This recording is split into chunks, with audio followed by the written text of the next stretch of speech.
নমস্কার বন্ধুরা, welcome to my channel SB explorer.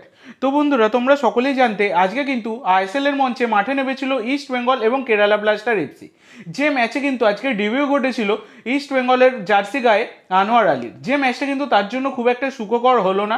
তো ডিফেন্স সামলাতে নেবেও টোটাল দুখানা গোল খেলো কিন্তু ইস্ট বেঙ্গল। তো আজকের যদি ম্যাচটা নিয়ে কথা বলা যায় তাহলে ম্যাচটা তোমরা সকলেই দেখেছো, কিন্তু ব্যাপারটা হচ্ছে আজকের ম্যাচে কার্লোস কোয়াদ্রাতের প্ল্যানিং নিয়েও কিন্তু যথেষ্ট প্রশ্নচিহ্ন থাকছে। কারণ মহেশ সিং সব থেকে ভালো আজকে কিন্তু পারফরমেন্স দিচ্ছিল, তবুও তাকে কিন্তু তুলে নেওয়া হলো, যেখানে নন্দা খেলতেই পারছিল না তাকে রেখে দেওয়া হলো। এছাড়া প্রভসুকান সিং গিল গোলকিপারের পারফরমেন্স নিয়ে যতই কম কথা বলা যায় ততই বেটার, প্রত্যেকটা ম্যাচেই ভুল করেন। আজকেও তিনি কিন্তু তার পজিশন নিয়েও যথেষ্ট সন্দেহ কিন্তু রয়েছে, কোন জায়গায় তিনি দাঁড়াবেন না সেটা নিয়েও যথেষ্ট সংশয় রয়েছে। তো কার্লোস কোয়াদ্রাত এতদিন তিনি কিন্তু বলতেই পারতেন যে টিমে প্লেয়ার নেই, এই নিয়ে অনেক অজুহাত তিনি দিয়েছেন, কিন্তু বর্তমানে আর অজুহাত দেবার জায়গা নেই। যথেষ্ট ভালো দল কিন্তু তাকে তৈরি করে দিয়েছে ম্যানেজমেন্ট, কিন্তু তারপরেও তিনি জিততে ব্যর্থ হচ্ছেন। তো আজকে কিন্তু একটা পিভি বিষ্ণু গোল করে দেয় এবং সেই গোল বেশিক্ষণ স্থায়িত্ব লাভ করেনি, তারপরে কিন্তু একটা গোল শোধ করে দিয়েছিল নোয়া সাদাও।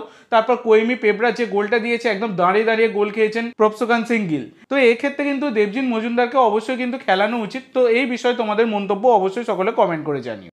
এরপরে তোমাদের যে আপডেটটা দিতে চলেছি সেটা হচ্ছে কলকাতায় চলে এলেন মোহনবাগানের সপ্তম বিদেশি নুনো রেইস।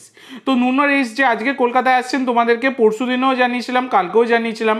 তো নুনো রেইস তিনি কিন্তু আজকে কলকাতায় চলে এলেন, তাকে কিন্তু সবুজ মেরুন সমর্থকেরা ওয়েলকাম জানিয়ে নিল এবং নুনো রেইস তিনি কিন্তু এবার প্র্যাকটিস করবেন, ফিট হবেন, তারপরে তাকে কিন্তু কবে মাঠে নামানো যায় সেই ব্যাপারে সিদ্ধান্ত আসবে। তো এই হচ্ছে ব্যাপার। এরপরে তোমাদের যে আপডেটটা দেবো সেটা হচ্ছে আগামীকাল মোহনবাগান কিন্তু ম্যাচ খেলবে নর্থ ইস্টের বিরুদ্ধে, তোমরা সকলেই জানো। এবং সবথেকে বড় কথা হচ্ছে একটা খুবই দুঃসংবাদ মোহনবাগানের জন্য, যেটা হচ্ছে মোহনবাগানের স্প্যানিশ ডিফেন্ডার আলবার্টো রড্রিগেজ তিনি কিন্তু আগামীকালের ম্যাচে অ্যাভেলেবেল থাকবেন না।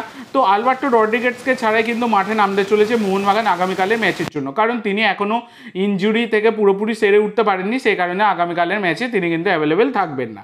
তো আজকের জন্য এইটুকু বন্ধুরা, ভিডিওটি ভালো লাগলে অবশ্যই লাইক করো, শেয়ার করো, আমার চ্যানেলে প্রথমবার এসে থাকলে চ্যানেলটি সাবস্ক্রাইব করো, আর কমেন্ট করে জানাও ভিডিওটি কেমন লাগলো। ধন্যবাদ।